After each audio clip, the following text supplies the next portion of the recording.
Shout out to Cafe of Knowledge. Yo, great YouTube channel. She makes great content regarding Tiffany Henyard, as well as other trending news that is really impactful and entertaining news. So I definitely want everybody to know to go over there, check out that channel, because she was the basis of me having this content to bring to you. So salute to her. That's the homie, a friend of the channel, definitely indeed. Let's take a look at this pinned comment from a video that was done over on Cafe of Knowledge related to Tiffany Henyard's alleged finesse or attempted finesse of $67,000 for toys that she may or may not have.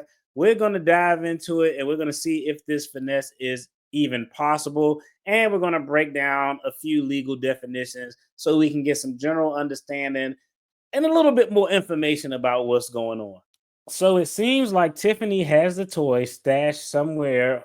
Once the township pays for the toys, she will send the toys back to the company that invoiced her and say that she doesn't want them, but will keep the money. We're going to talk about it. We're going to see if that's something that's actually plausible.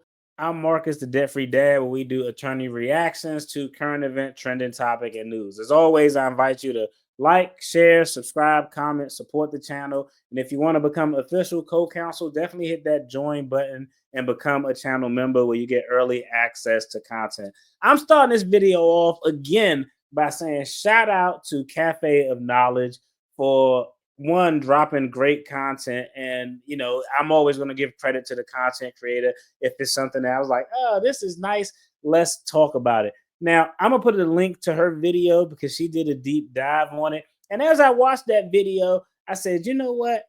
We got to break down some definitions before we talk about anything else so we can know what's going on. Long story short, Tiffany Henyard, for what seems like an eternity, has been going to the board meetings and praying that she can get a quorum because she wants to have a budget approved. She wants to be able to, in her words, make sure services can continue to the residents. Now, we know from last night's live, the deep dive we did, shout out to the Lansing Journal, that Carmen Carlisle and Chris Gonzalez have been abstaining from showing up. They're not showing up. And the reason they aren't showing up is because if they show up, they will have a quorum. And if all the votes break out how we anticipate they would, the nod would go to Tiffany Henyard because the clerk would have the final tie-breaking vote. And it looks like the clerk is a Tiffany Henyard ally. So that's where we are. So a smart gamesmanship move that they have been making is, you know what? We just aren't going to show up. If we don't show up, there's no quorum and no business can get done. At one meeting, Tiffany Henyard was questioned with regard to a bill or invoice. I'm still kind of confused what it was. That was for $67,000 and it was for toys. Now, $67,000 worth of toys is a shitload of toys. That's a lot of PlayStation 5s, okay? But it was for toys. Now, of course, the trustees expressed some concern like, yo, this looks like it might be capped. Where are the toys? Have you already got the toys? Do we have the toys? What's going on with the toys? We can leave everything else in this budget, but definitely let's take that out because we don't know what's going on and it's giving shady vibes. So let's dive in and talk about it. We all know what a bill is because definition, terms, words are co-counsel. Definition words are what we use to make a living, what we use to understand and the nuance, what makes us a little bit different than the average everyday lay person. We know what a bill is. Some type of goods and or services were rendered. After those services and goods were rendered, you get a bill saying, bro, you owe this much. Is a one-time thing. It may be recurring if there's an agreement to get continued services and or goods like your phone bill, your car payment, something like that. Now, an invoice is a little bit different. An invoice is different because it can be a legal contract, not just something showing what you're on the hook and owing. Okay. Now, in my experience, I've been doing this law thing for damn near 15 years now. And when it comes to finessing the numbers, bills aren't typically used. It's invoices. And we're going to talk about why. Invoices are unique instruments because An invoice can, one, it can actually be a contract. The invoice can lay out the terms of the agreement between myself and you as buyer to buyer, customer to buyer agreement. So an invoice can contain the contractual terms. An invoice isn't just a one-time thing. The language in the invoice guides what's going to happen in the arrangement moving forward. So that invoice can be a recurring invoice to occur every 6 months as goods and services are provided. That invoice can outline when the payment is due, how much of the payment is due immediately. That invoice could potentially have contractual language to show what would happen if a actual breach occurred. So invoices are unique. One of the things that makes invoices a great tool for fraudsters is because a bill only comes after services or goods have been rendered. That's it. An invoice can come at any time in the process. So me and you can come to an agreement for goods. You sell me goods, and I'll take those goods and buy them from you. And our invoice can actually be provided. You can provide me that invoice before I even receive the goods, but the invoice outlines when the payment is going to be due. Because of that flexibility in invoices, a lot of times, and I've done white collar investigations for a long time, but a lot of times invoices are used when people are trying to cook the books. Not saying that's what's going on. These are all allegedly hypotheticals, but a lot of times invoices are used to cook the book because they have flexibility in how they're written, when they're given. So we have to understand and identify, does Tiffany Henyard have a bill for $67,000 worth of toys? If she does, that's assuming, if she does, that means that she should have these toys on hand somewhere, unless there's some shady agreement between her and the seller of the toys. But typically, if she has a bill, if it's an actual bill, there should be toys just laying somewhere where people can physically see, okay, this is what she bought. If it's an invoice, then someone is going to actually have to look at the invoice. The invoice could be given at the early stages of the contract, and at some point down the road, before the services or goods are provided, that contract falls out of a place. Some party breaches, and this breach is a material, substantial breach, and it just collapses. But you still have this invoice. So, one, is it an invoice? Two, if it's an invoice, we got to look at, when is performance due by both parties? Is the obligation to provide the toys, has that already passed? Has it happened, or what? And what was the obligation to pay? Those are some of the key things that you are going to have to look at. And like I said before, that's why invoices are beautiful tools that finessers use to try to cook the books, because they just have so much flexibility. Now let's pivot back and look at the comment on Cafe of Knowledge video so we can talk about, realistically, is that something that could happen? Now, I don't think that that was factual just given the way it was written. I don't know. If the person who wrote this comment, if you're watching this video, if that was factual, you saw her stashing a bunch of PS5s in a storage place, let your boy know and record some footage of it and send it to Cafe of Knowledge and myself. But let's go ahead and talk about it. We're going to talk about, is this even probable? Is this a possibility? Okay, now, first of all, I think this is just a comment. I don't think that this is anything factually based, because they preface this statement by saying, so it seems like.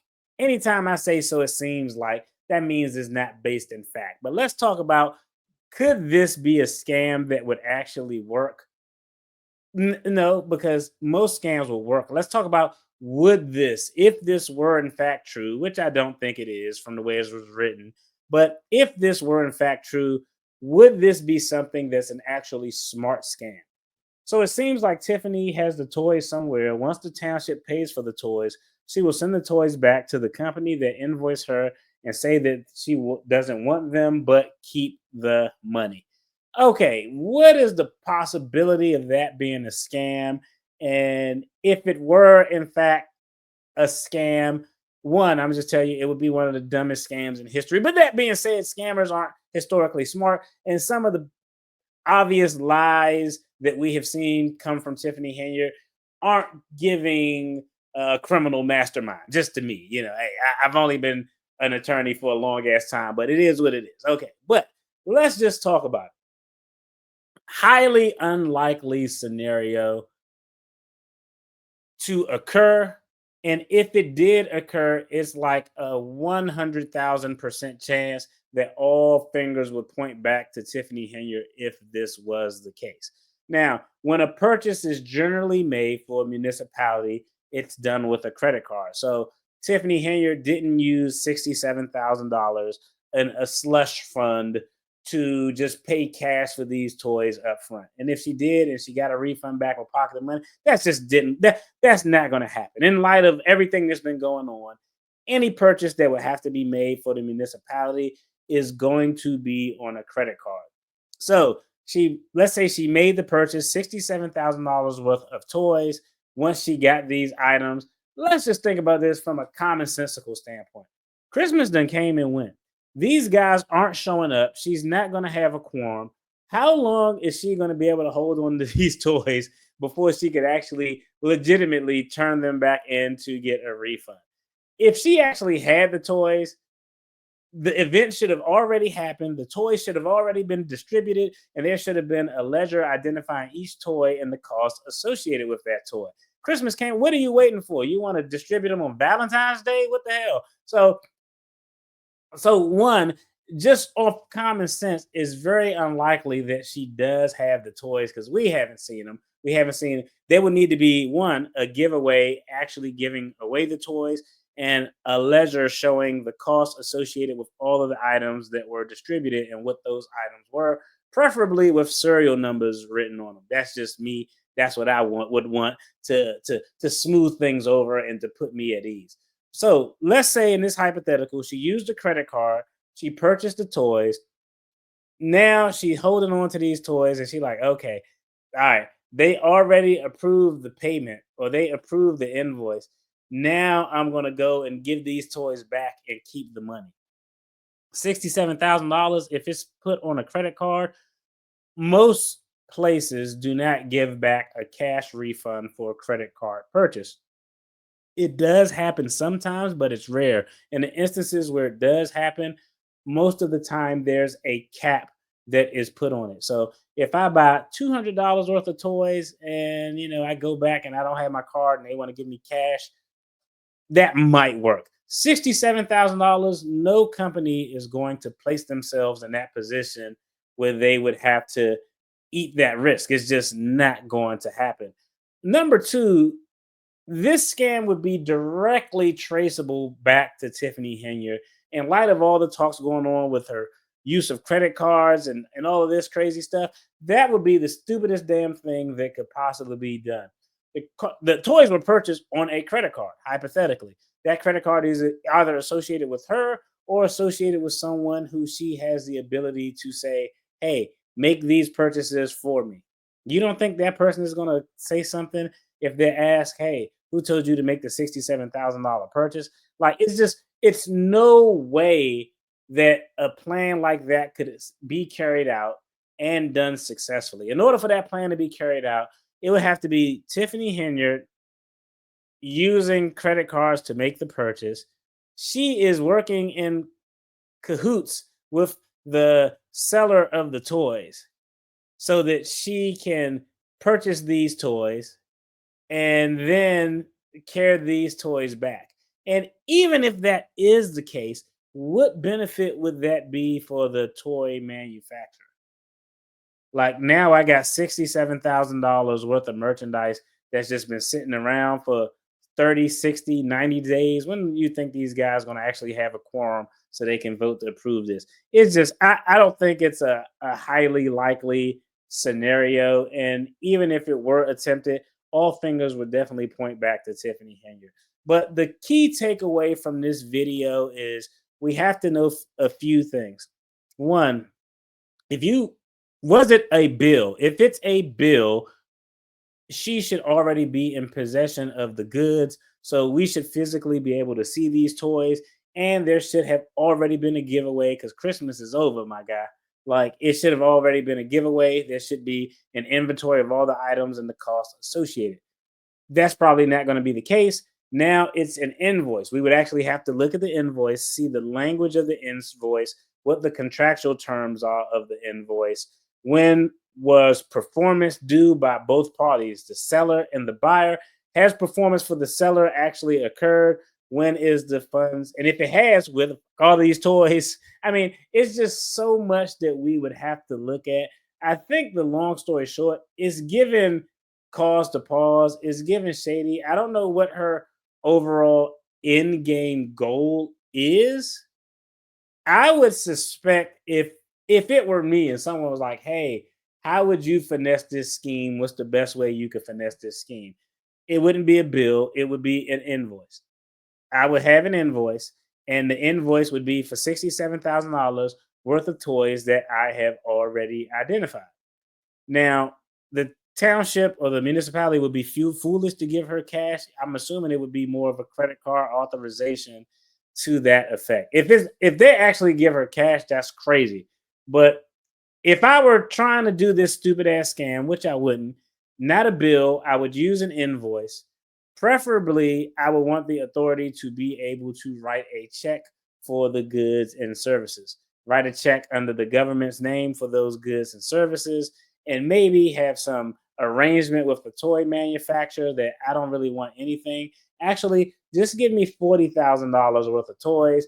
I'm gonna pocket the extra $27,000, and I give you $7,000 for your fund. So you get seven, I got 20. The kids got 40 in toys. It's all good. It's all fair game. But I think it's too many variables here. They're not going to give her the authority to issue a check. They're not going to give her cash. If it's on a credit card, it's going to point directly back to her. That's my takeaway. As always, hey, if you like this content, make sure you check out the content on the screen. There's going to be more content related to attorney reactions. And the saga continues with this one. Y'all take care. Peace.